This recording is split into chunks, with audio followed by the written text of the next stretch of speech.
Está en vivo en Telenoche la ministra de Economía, Susana Arbeleche. Buenas noches, ¿cómo le va, ministra? Muy buenas noches, Daniel, muy bien. Creo que la última oportunidad estábamos todavía con la pandemia. No se ha superado aún, pero lo peor ya pasó, como suele decirse. Entonces ahora el humor va variando. Antes todos estábamos muy angustiados, muy condicionados por la pandemia. Hoy los asuntos económicos han cobrado un enorme protagonismo. Hace unos días aquí, Rafael Porsekansky, de Opción Consultores, marcaba que creo que tenemos la placa, además, la evolución de la aprobación de gobierno, cuando se ha cumplido exactamente la mitad del mandato, y allí se incorporaba el componente de la economía. Entonces, en esta serie general, lo que se marca claramente es que se llega allí casi que en una convergencia entre la aprobación general y la aprobación económica, en un 38%. ¿Cómo lee esta gráfica? Usted que está habituada a leer tantas gráficas, ministra.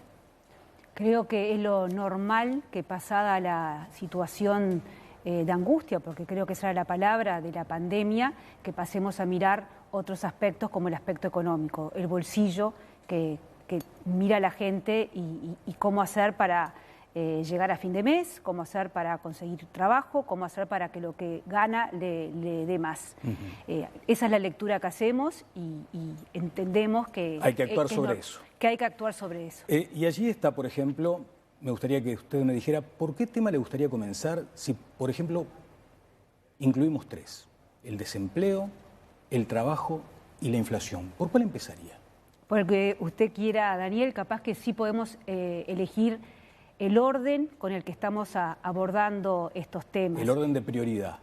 El orden cronológico más que de prioridad, porque para pasar a tener un poder adquisitivo que mayor, o sea, para que la plata de los uruguayos rindan más, es decir, que el salario rinda más, primero hemos pasado por una etapa de más empleo.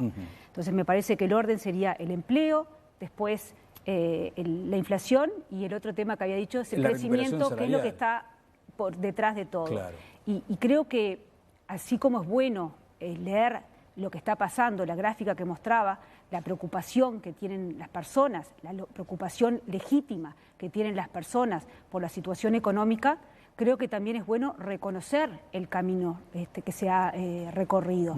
En este mismo lugar, como usted decía, hemos estado sentados discutiendo sobre situaciones que realmente eran críticas por la salud, pero críticas también en términos de actividad.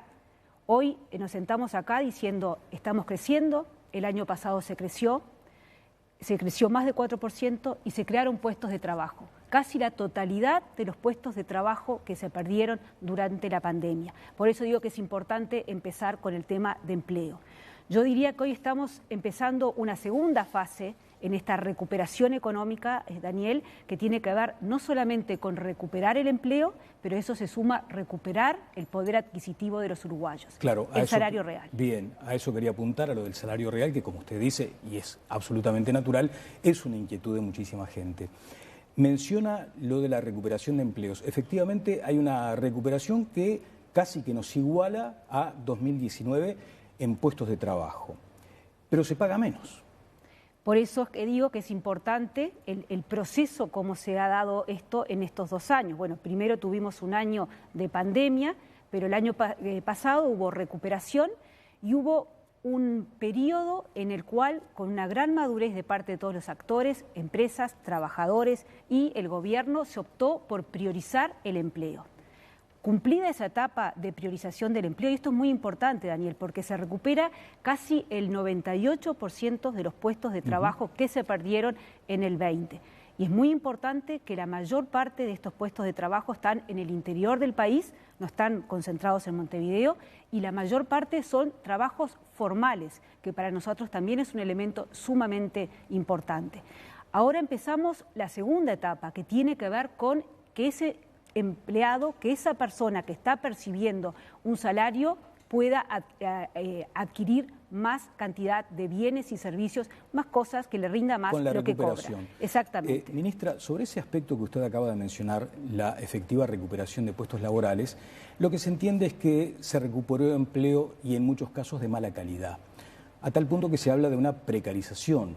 Y cuando hay convocatorias para, por ejemplo, instancias de obra pública, mucha gente se presenta por salarios muy magros. ¿Cómo se lee esto desde el Ministerio? A ver, reitero lo que decía anteriormente, estamos en una etapa en donde lo primero es recuperar empleo y eso se logró, Daniel, porque se planificó de determinada manera. Cuando hoy estamos con el diario del lunes, pero en plena pandemia se sentó el gobierno, se sentó con los empresarios, se sentó con los trabajadores y de común acuerdo se llegó a la priorización de que se tenían que generar más puestos de trabajo. Eso hoy lo tenemos. Ahora vamos por la segunda etapa de más salario. Y más salario no es solamente un deseo, que esto es lo que me parece importante poner sobre la mesa. Más salario, además de un deseo, es algo concreto, que en la siguiente ronda salarial, pasado este periodo puente, en donde se priorizó el empleo, se suma al empleo, que ojalá sea de la mejor calidad posible, pero se suma una recuperación real concreta. La mayoría de los trabajadores van a tener, de la mayoría de las empresas, van a tener una recuperación del salario real de 1,6% cuando finalice lo que se llama la novena ronda salarial, que termina a mediados del año que viene. Bien. Para las empresas más pequeñas tienen una recuperación real, los trabajadores, de un 1%. Y luego, en estos momentos, se están discutiendo con los sectores más afectados que han tenido por segunda vez un tratamiento diferente para apoyar de vuelta con la priorización en el empleo. Correcto, ministra. En esa relación de caída del salario y la recuperación que se plantea ahora, lo que se entiende es que se llega al nivel salarial de 2019, ¿es correcto? Hay que distinguir ahí lo que es el sector privado y el sector público. A ver, discriminemos eso. En el sector privado, la recuperación que yo estoy hablando es para este periodo de 2 años que termina a mitad del año que viene, sí, de 1,6% crecimiento real, 1% en el caso de las empresas más pequeñas.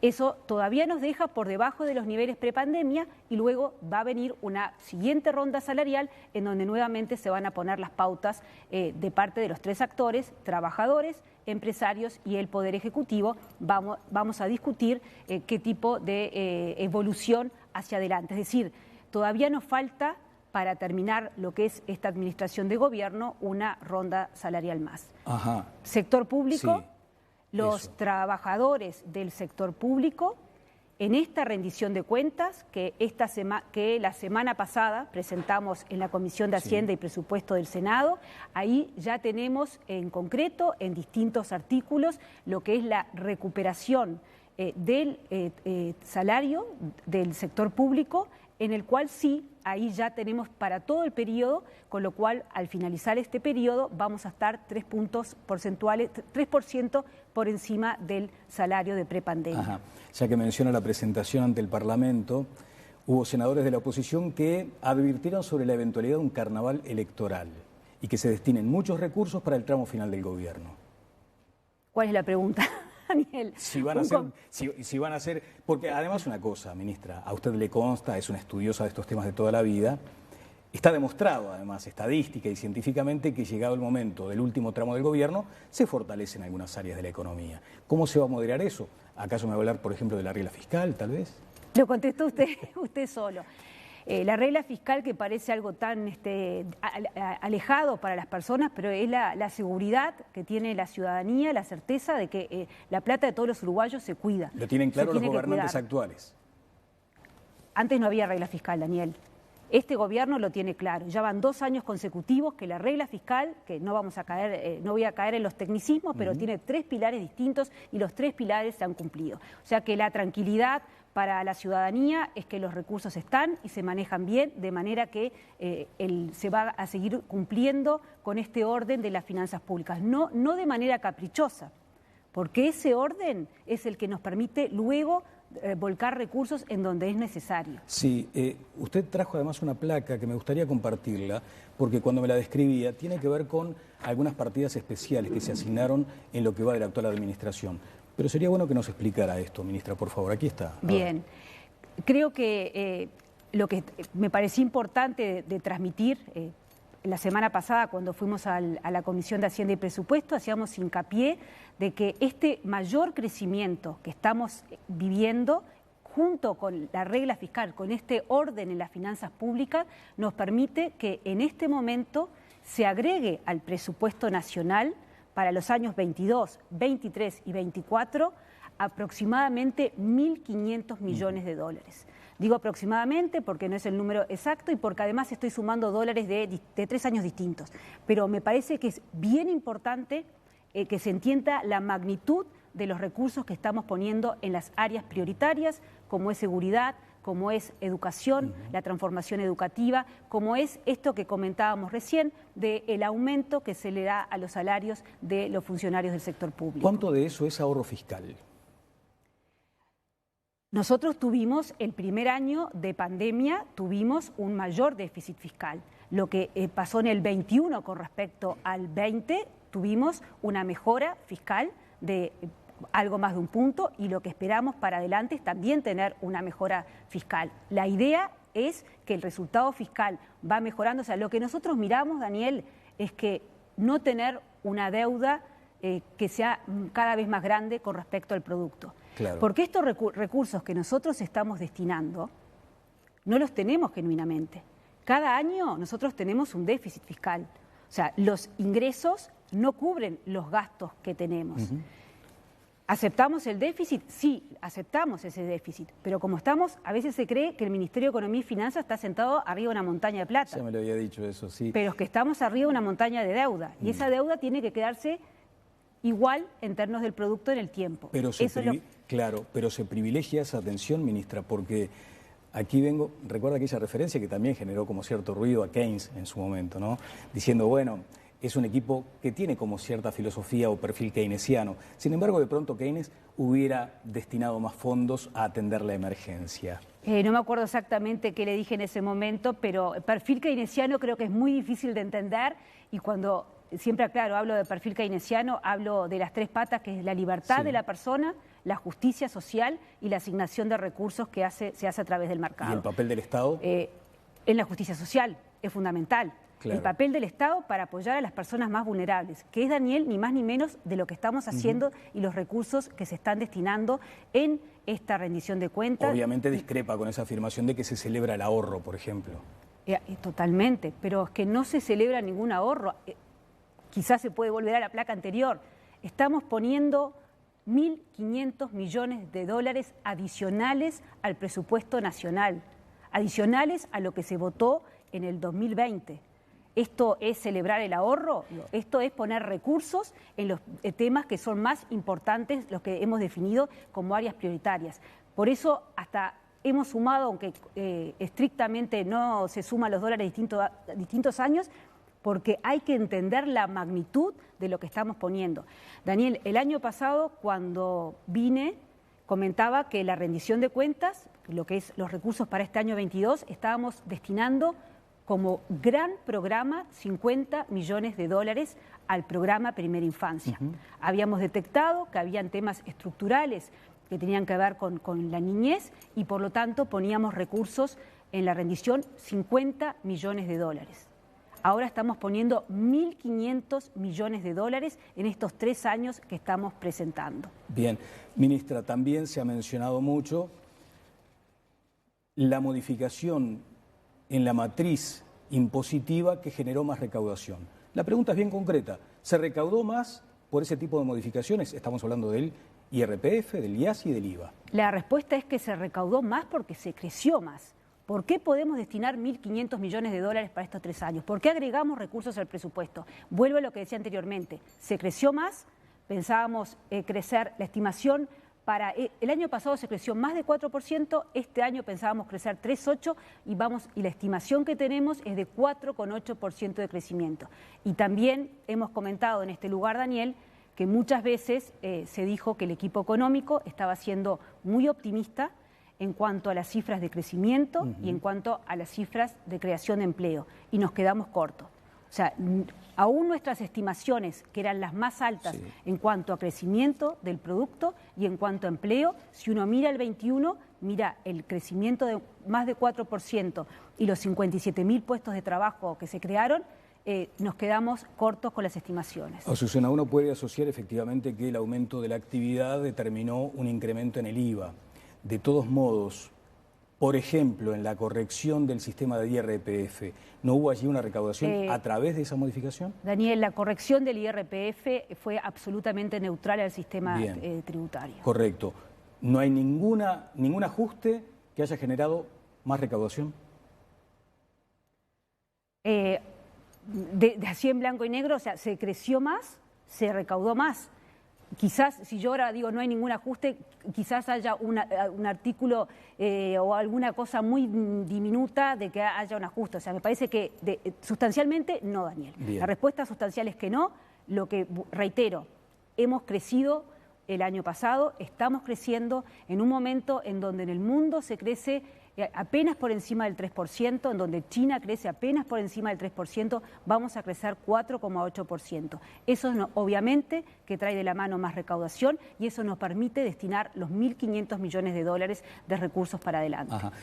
También por estas horas se ha preguntado mucha gente si efectivamente se va a cumplir aquella promesa que hizo el presidente de la República en marzo respecto puntualmente al IAS. Y allí el doctor Lacalle Pou dijo, si la economía va bien, bajamos el IAS. Parece que la economía va bien. Sí, el presidente el 2 de marzo, frente a la Asamblea General, dijo más precisamente si el crecimiento en el 2022 es mayor a la estimación que tenemos hoy, que en ese momento era de 3,8%, entonces va a haber un alivio tributario para el IRPF y para el IAS. Estamos un punto arriba en principio. La estimación que tenemos es de 4,8. Cuando tengamos el resultado de que estamos creciendo más de 3,8, ahí el presidente de la República va a cumplir con su palabra. Bien, pero usted, de acuerdo al curso actual de la economía, entiende que eso es totalmente posible. La estimación que tenemos hoy es de 4,8% y creo que aquí también es importante que uno mira no solamente el crecimiento para este año, sino el crecimiento para adelante, claro, el crecimiento más estructural a la hora de tomar estas decisiones. Bien, la bonanza económica actual de algunos sectores como el agroexportador hacen que también desde la oposición se diga, bueno, pero debería existir otro derrame. O sea, que no se beneficie exclusivamente un sector de pronto de la población y que muchos ciudadanos, que además a usted le consta, la están pasando muy mal, tengan otro tipo de reconocimiento a su economía bastante precaria. Cuando hablamos de que estamos creciendo, Daniel, realmente si uno mira, todos los sectores están creciendo, con la excepción de algún sector, en general, todos los sectores están creciendo en términos de empleo, que es lo que a uno al final le importa. Hoy tenemos, está en la delantera en términos de crecimiento, restaurantes, hoteles, comercio, que fueron de los sectores más afectados en la pandemia. O sea que no podemos decir que el empleo se está generando únicamente en el sector agroexportador, es un crecimiento generalizado que tenemos en términos de empleo. Bien, defíname los Maya Oro. ¿A quiénes se refiere el gobierno? Porque yo no soy ciclista, ni siquiera deportista, no me hagas esa pregunta. Me encanta que ha tenido además esa ductilidad para presentarse a estas instancias, cosa que celebro y apreciamos mucho que la ministra de Economía dé la cara, como corresponde. Pero veo que muchas veces dicen, esto va para los Maya Oro, el gobierno resulta que está gobernando para los Maya Oro, y ahí se refieren obviamente, por ejemplo, a estos sectores tan pujantes, ¿no? Yo creo que si volvemos a la placa y vemos todos los recursos que se están destinando, en particular en este año que se están apoyando a los sectores, a las personas que están en situación más vulnerable en cuanto a ingresos, si uno ve todo lo que se ha hecho en términos de inversión, de beneficios fiscales para apoyar la inversión, tenemos entre el 2020 y el 2021 casi 5.000 millones de dólares presentados a través de distintos proyectos que se están ejecutando. O sea, claramente acá no se está poniendo las reglas para que sea una minoría que le vaya bien, se están poniendo las reglas, se está arreglando la cancha para que todo el mundo pueda jugar este partido y para que el empleo de calidad y con recuperación de salario real llegue a todas las personas. Bueno, y de pronto desde el más chiquito hasta el Maya Oro, todos estamos muy preocupados a veces por esos golpes fuertes y bruscos del precio del petróleo, o mejor dicho, del precio de los combustibles en Uruguay, que responden a esa nueva lógica de fijación de precios. Y hay quienes entienden que podría modificarse esto, para darnos a todos, y acá sí, estamos todos incluidos, darnos mayor previsibilidad, sea para las grandes operaciones o para las micro. ¿Hay margen para revisar eso, ministra? Nosotros tenemos un mecanismo que es muy claro, de cada mes nos dice cuál es el precio teórico o el precio de referencia al que Uruguay podría importar gasoil o nafta. Y lo que ha hecho el Poder Ejecutivo, que por Constitución el precio de las tarifas de combustible y de gasoil las tiene que decretar el Poder Ejecutivo. Y lo que ha hecho el Poder Ejecutivo es justamente suavizar esas diferencias, más que esas diferencias, ese aumento tremendo que hemos tenido en el barril a nivel internacional. En lo que va del año, Daniel, el gobierno ha puesto más de 140 millones de dólares para cubrir los aumentos del petróleo a nivel internacional. Entonces, el mecanismo de suavizar las tarifas está en funcionamiento.